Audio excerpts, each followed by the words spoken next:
So I thought I'd show a little bit more about the plasma table in the daylight. And so far what I've got 3 switches on the front here.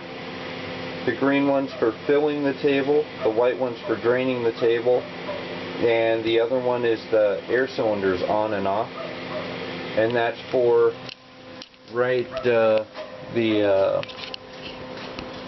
should be able to see that. That moves it away. And it's the same on the gantry. Pushes them away so then I can move that out of the way. Really, really handy. Come in with a piece of sheet metal and table is, well, gantry's in the way, you can just, bam, move it out of the way. Let's see.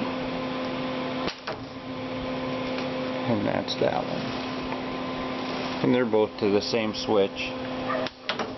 It's only 5 psi running those air cylinders in and out. And that's plenty, which surprised the heck out of me, but I will live with that.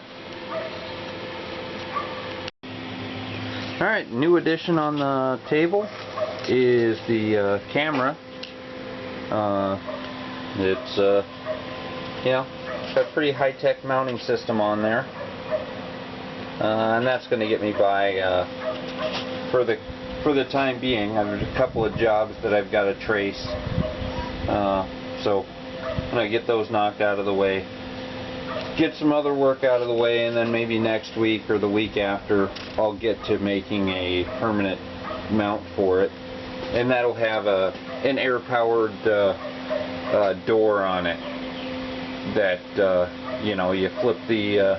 you flip a switch and an air cylinder opens up the door. That way the camera stays in like a hermetically sealed safe container where it's not getting plasma juice all over it and sparks and whatnots. So that's pretty cool. I've got let's see, I've got the remote control set up. We can jog her around here, and you can see it on the kind of a slow refresh on that camera.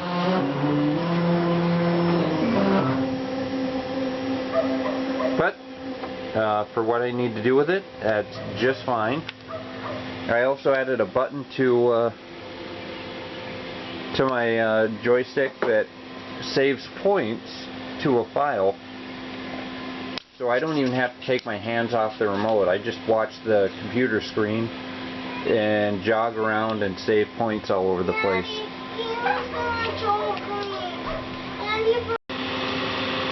So this is the guts. As you can see, it's a little bit of a mess and really packed in there.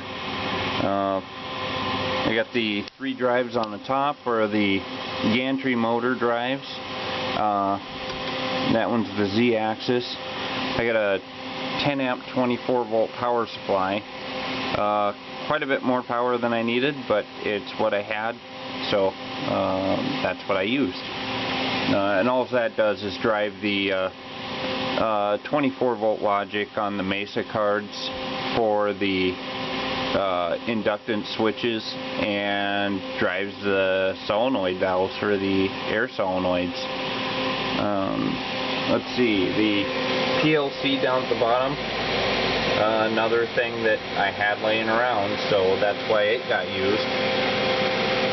It handles the logic for filling and draining the water table.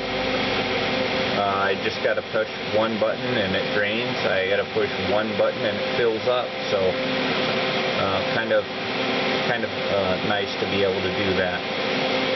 The Mesa cards, you can kind of see, but they've got holes that line up so you can stack them.